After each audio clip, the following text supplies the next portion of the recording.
Les gestes barrières dans les épidémies antiques.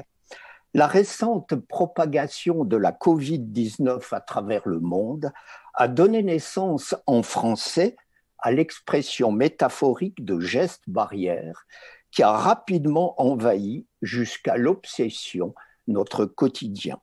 J'ai précisé en français car une rapide enquête dans plusieurs langues européennes ne m'a pas permis de repérer une expression identique.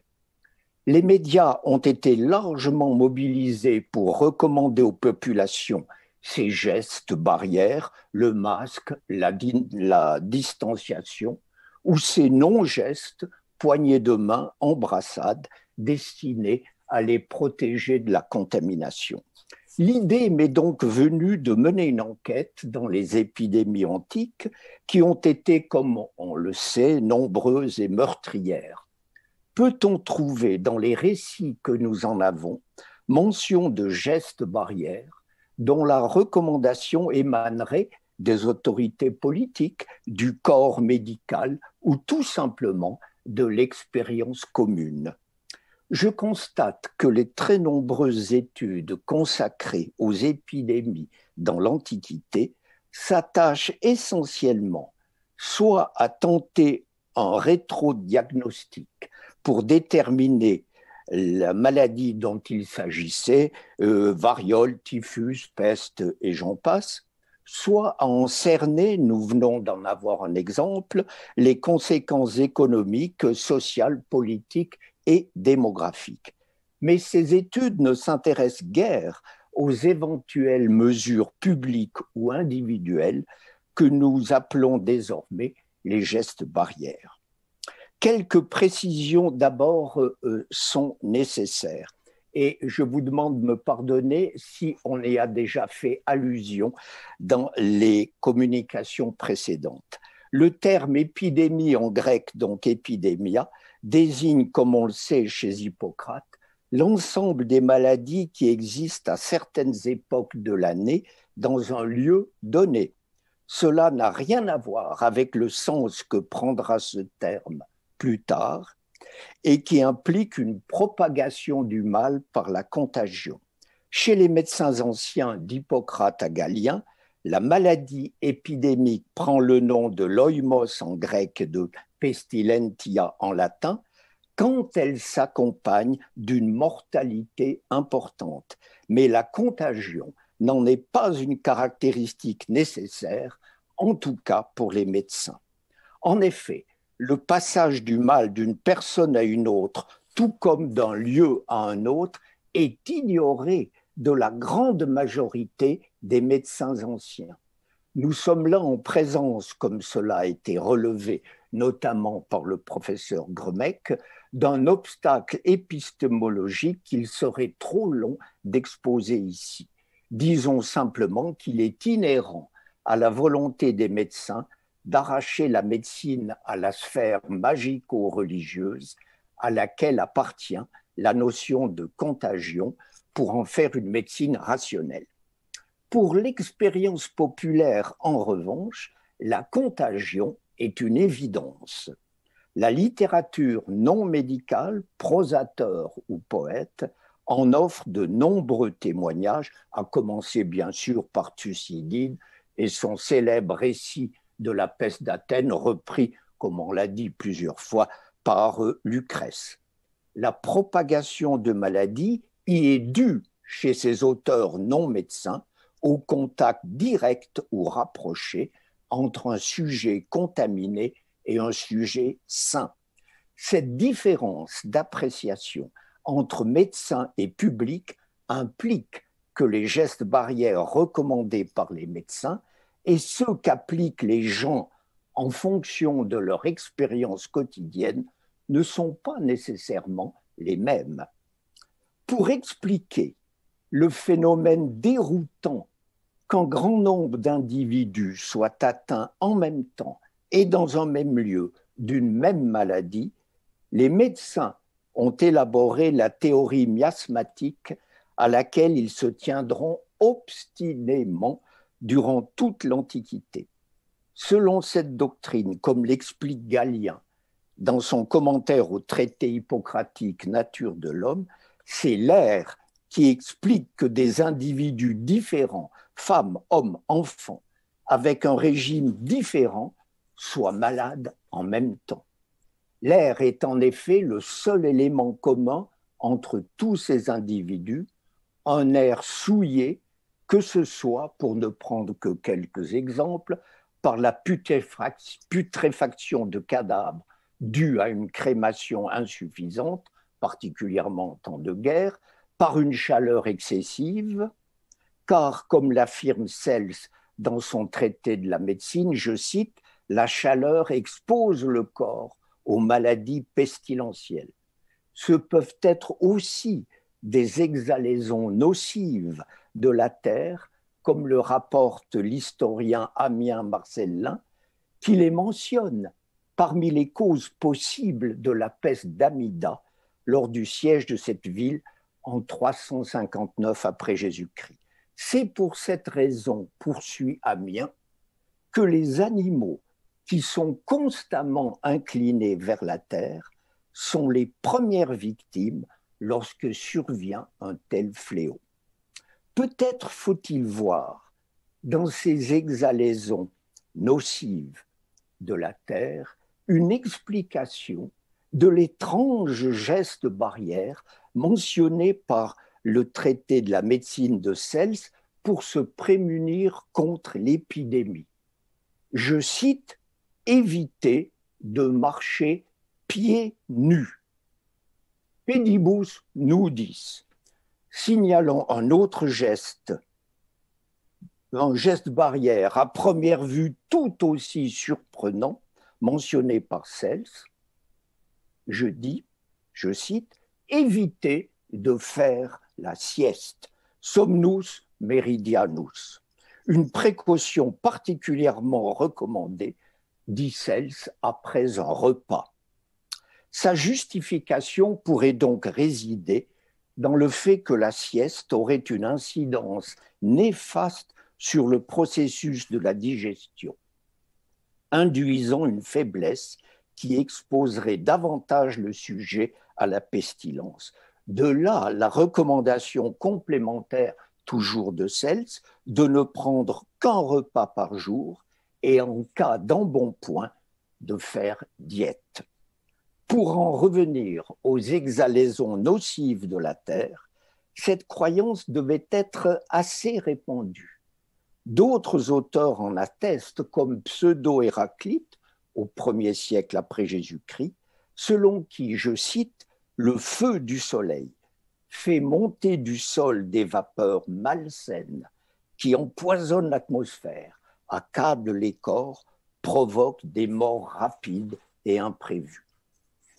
Dans un article consacré au récit de la peste chez les deux historiens Thucydide et Procope, qui ont été ces jours-ci et dans ce colloque abondamment cités, ne serait-ce que par mon prédécesseur, le conférencier, le premier auteur traitant de la peste d'Athènes et le second, presque un millénaire plus tard, de la peste justilienne, dans cet article, Evelyn Samama remarque qu'aucune instance officielle n'a jamais pris de mesures sanitaires pour, d'une manière ou d'une autre, protéger les populations ou leur venir en aide. J'y pensais en écoutant Madame Ruiz tout à l'heure. Nous constatons en effet que les empereurs, pour nous en tenir au monde romain, se préoccupent de leur propre sécurité, pas de celle des populations. Nous avons à cet égard l'exemple de l'empereur Marc Aurèle, pourtant un modèle de vertu stoïcienne, comme le raconte Galien, qui l'accompagnait dans son expédition militaire. Il avait quitté en toute hâte Aquileia, où l'épidémie s'était déclarée, pour regagner Rome avec une poignée de soldats. Quant à nous, le grand nombre, se lamente Galien, restés sur place, nous réchappâmes à grand-peine à cette épidémie qui, ajoutée aux rigueurs de l'hiver, fit de très nombreuses victimes. Remarquons malicieusement que Galien avait adopté la même conduite lorsque la grande pestilence s'était déclarée à Rome 2 ans plus tôt, en 166. Il avait quitté la ville en toute hâte pour rentrer à Pergame, sa patrie. Cela ne signifie pas que l'un comme l'autre, l'empereur comme le médecin, fussent indifférents aux souffrances des populations. Preuve en est que Marc Aurèle a financé sur sa cassette personnelle les cérémonies funèbres pour les citoyens pauvres qui ne pouvaient plus les assumer. En réalité, Marc Aurèle, comme Galien, ne faisait qu'appliquer la mesure barrière la plus évidente en rapport avec la théorie miasmatique de l'air contaminé. Changer d'air en quittant les lieux infectés. C'est la même mesure barrière, mais en y ajoutant une précaution supplémentaire que recommanderont les médecins à Commode, le fils de Marc Aurèle, lors d'une reprise de l'épidémie antonine qui durait désormais, cela nous fait un peu peur aujourd'hui, depuis plus de 20 ans. Selon l'historien hérodien, IIIe siècle après Jésus-Christ, ces médecins, les médecins de Commode, l'invitèrent à quitter Rome en proie à l'épidémie pour aller se réfugier à Laurentum. Pourquoi précisément cette bourgade du Latium? Parce que l'odeur plaisante des lauriers, arbre emblématique de l'endroit, si on en croit le toponyme, Laurentum, la ville des lauriers, en faisait un lieu immunisé en empêchant l'air pestilentiel d'y entrer. Pour protéger encore davantage l'empereur en renforçant l'effet du parfum des lauriers, on demanda à la population de brûler de l'encens et des herbes aromatiques. La théorie miasmatique qui attribue à l'air la diffusion des pestilences établit une relation, on l'a vu, entre mauvaise odeur et maladie. Il s'agit donc d'éloigner les odeurs dangereuses et de les remplacer par des odeurs agréables qui ont la même capacité à remplir l'espace. Brûler de l'encens crée une barrière contre l'air nocif. La méthode est d'ailleurs bien antérieure. La Bible en témoigne déjà. Le livre des Nombres attribue à la fumée de l'encens une fonction à la fois sacrificielle et médicale par sa vertu purificatrice. Rappelons à propos du rôle des odeurs dans les épidémies que les médecins du XVIIe siècle portaient lors des pestes, nous l'avons tous vu, des masques en forme de tête d'oiseau dont le bec pouvait contenir des fleurs séchées, des herbes aromatiques, des épices du camphre, dont le but était d'éloigner les mauvaises odeurs supposées être la cause de l'épidémie. Oserais-je également signaler que dans mon enfance, hélas lointaine, lors d'épidémies de diphtérie ou de poliomyélite, quand il n'existait pas encore de vaccin, du moins dans mes régions montagneuses, nous portions au cou des sachets de camphre, témoignant ainsi de la survivance après 2 millénaires de la théorie des miasmes. On a aussi voulu s'attaquer à la source du mal en décontaminant, pour utiliser un vocabulaire moderne, l'air chargé des miasmes nocifs. Comment donc? En allumant, selon le témoignage de Plutarque dans son traité Isis et Osiris, de grands feux destinés à rendre l'air plus subtil. La méthode est encore plus efficace si on brûle des essences odoriférantes comme le cyprès, le genévrier ou le pin. Le procédé est d'origine égyptienne. Constatant que la chaleur du soleil tire de la terre une exhalaison abondante et lourde et la mélange à l'air, les Égyptiens brûlent de la myrrhe. Ce feu parfumé dissout et disperse les concrétions bourbeuses accumulées dans l'atmosphère. Les médecins grecs ont adapté cette pratique aux pestilences, comme en témoigne l'histoire du médecin Acron, qui, pendant la peste d'Athènes, à en croire toujours plus tard, prescrivit d'allumer du feu auprès des malades. Nombreux, paraît-il, furent ceux qu'il soulagea ainsi.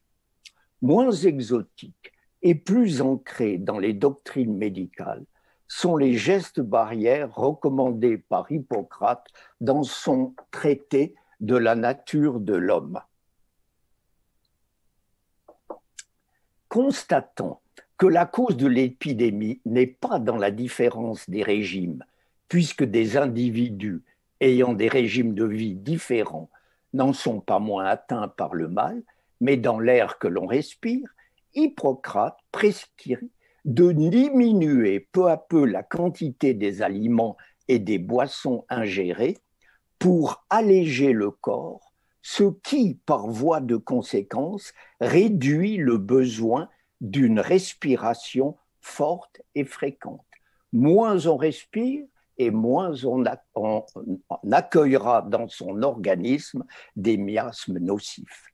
À cela, il ajoute la recommandation la plus évidente que réclame la théorie miasmatique, s'éloigner en hâte des localités envahies par la maladie, autrement dit s'enfuir, comme ce fut le cas de Marc Aurèle et de Galien que nous venons d'évoquer, et comme le montre le terme qu'utilise Sénèque pour décrire la réaction des habitants quand l'épidémie apparaît dans une localité, ce terme fuga, la fuite, prenons la fuite.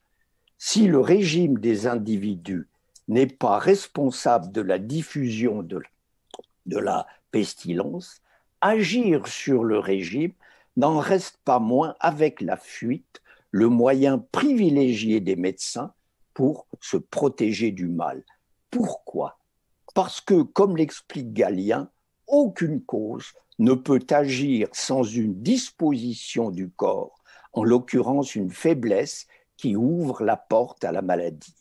Les causes peuvent en être diverses, comme par exemple, nous l'avons dit, les chaleurs de l'été, une activité immodérée, une addiction à la boisson ou encore des soucis excessifs, ce que nous appellerions aujourd'hui le stress.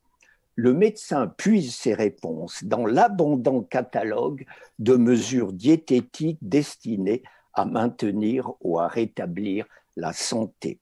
Le traité de Cels, que je cite souvent, donne une liste des mesures destinées à se prémunir contre les pestilences. Ce sont des mesures communes dans la tradition médicale antique visant à maintenir l'équilibre du corps, gage de bonne santé, par le mouvement, l'alimentation, la gestion du sommeil, etc. Ces mesures doivent être d'autant plus observées lorsque la pestilence a été provoquée, j'insiste, par le vent du sud, auster en latin.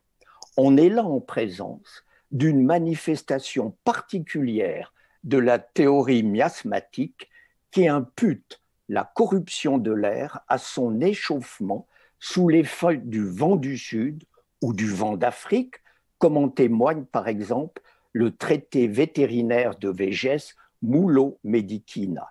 Cette cause de l'épidémie attribuée au vent du Sud explique l'épisode que rapporte Varron dans son traité d'économie rurale. Alors qu'il séjournait à Corfou avec la flotte et l'armée, une épidémie se déclara qui, dit-il, remplissait les maisons de malades et de cadavres. Mais Varron réussit à ramener sains et saufs ses compagnons et ses proches en recourant à la mesure barrière suivante. Il fit ouvrir de nouvelles fenêtres au vent de l'Aquilon, boucha les ouvertures pestilentielles et changea l'emplacement des portes. En d'autres termes, il condamna toutes les ouvertures orientées au sud et en ouvrit de nouvelles orientées au nord, barrant ainsi la route à la pestilence. Dans ce même traité, Varan recommande une mesure barrière analogue aux habitants des régions paludéennes où règnent les fièvres pestilentielles, dans lesquelles on reconnaît aujourd'hui, le texte est tellement célèbre, la malaria.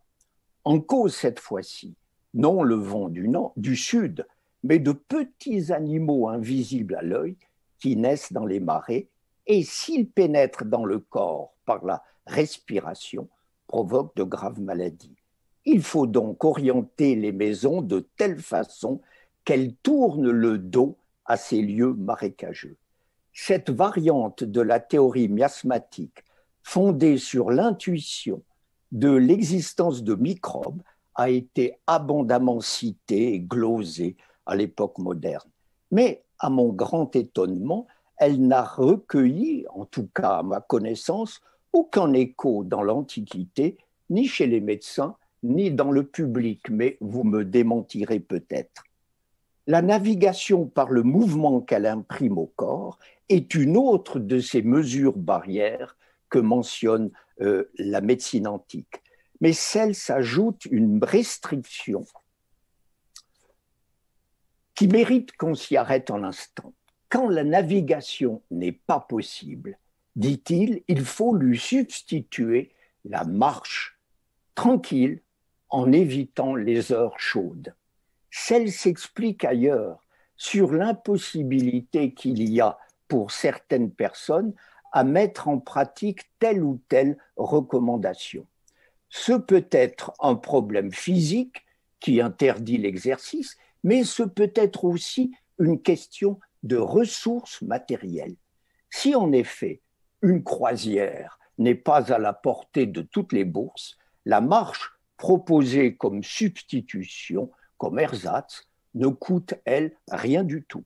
Cette attention aux gens d'humbles conditions qu'il ne faut pas priver des moyens de veiller à leur santé n'est pas si fréquente dans la tradition médicale antique. Et ce n'est pas un hasard si elle apparaît chez Cels, un partisan d'une nouvelle éthique médicale fondée sur la miséricorde et la compassion, mais ceci est une autre histoire. Remarquons que la fonction du régime comme mesure barrière en cas d'épidémie n'est pas une opinion unanimement partagée dans le public. Thucydide déjà soulignait que lors de la peste d'Athènes, aucune constitution, qu'elle fût robuste ou faible, ne se révélait inaccessible au mal, lequel, je cite, vous emportait sans distinction en dépit de tous les régimes suivis. Sénèque est tout aussi catégorique quand il affirme que ni une constitution robuste, ni un souci constant de sa santé ne servent à rien contre une épidémie, car elle s'attaque indifféremment aux faibles et aux forts.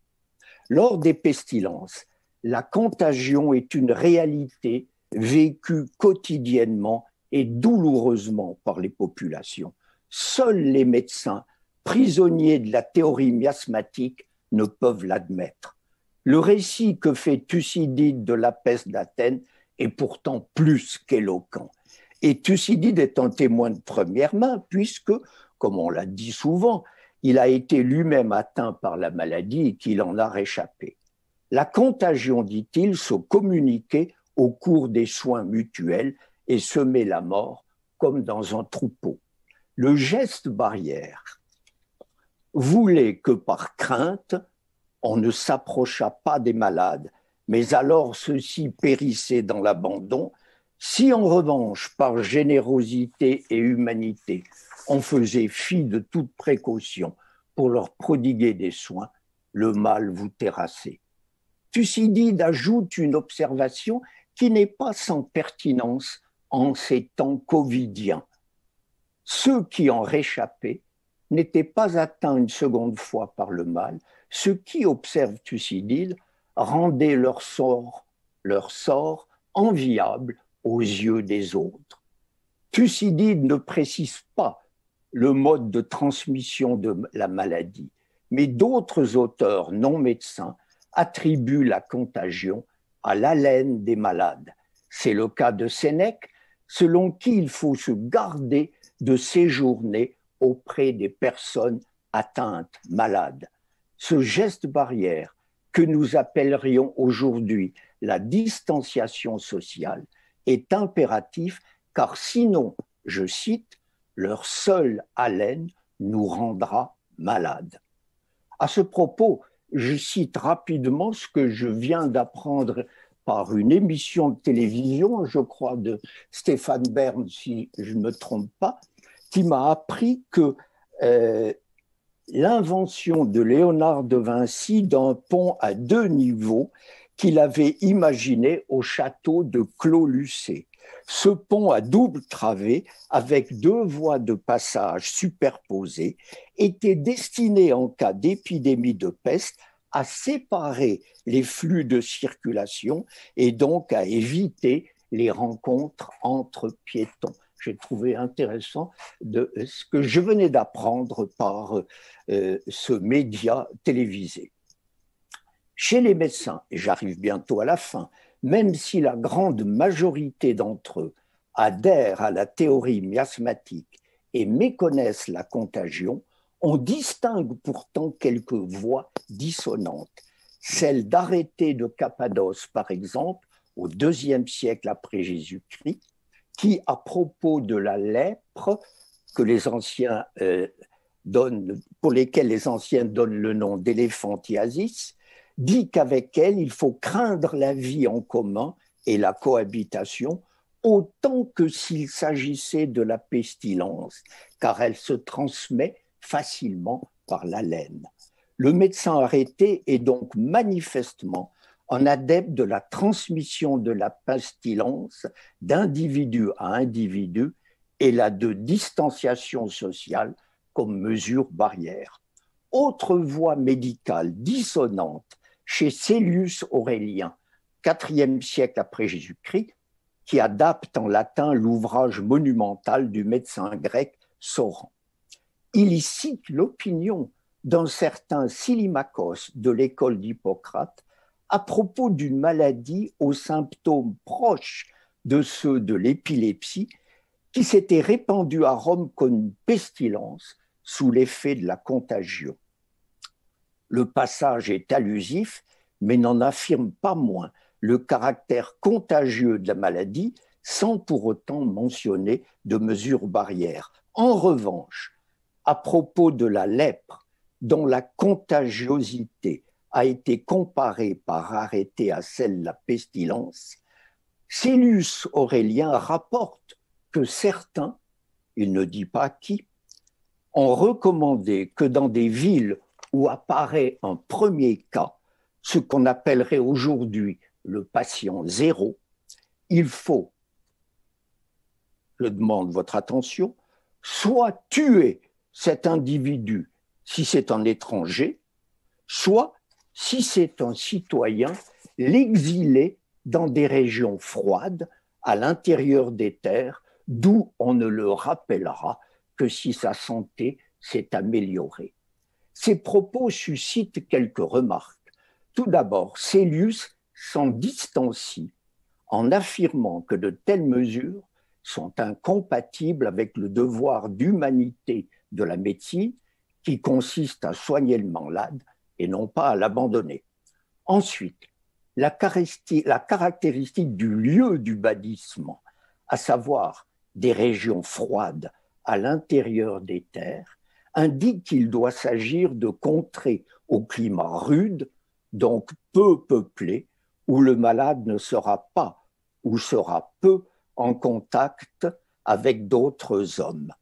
Enfin, à part la mise à mort du malade étranger, dont, en l'absence de tout autre témoignage, nous ne savons pas si elle a pu être quelque part une mesure réellement appliquée, l'exil du citoyen malade semble bien être une décision officielle qui ne peut pas venir de quelqu'un d'autre que de la cité. Il est intéressant de noter que la crainte de la contagion fait mettre à l'écart le sujet malade, alors que, en fonction de la théorie miasmatique des médecins, ce sont au contraire les gens en bonne santé qui doivent fuir les lieux où sévit la pestilence.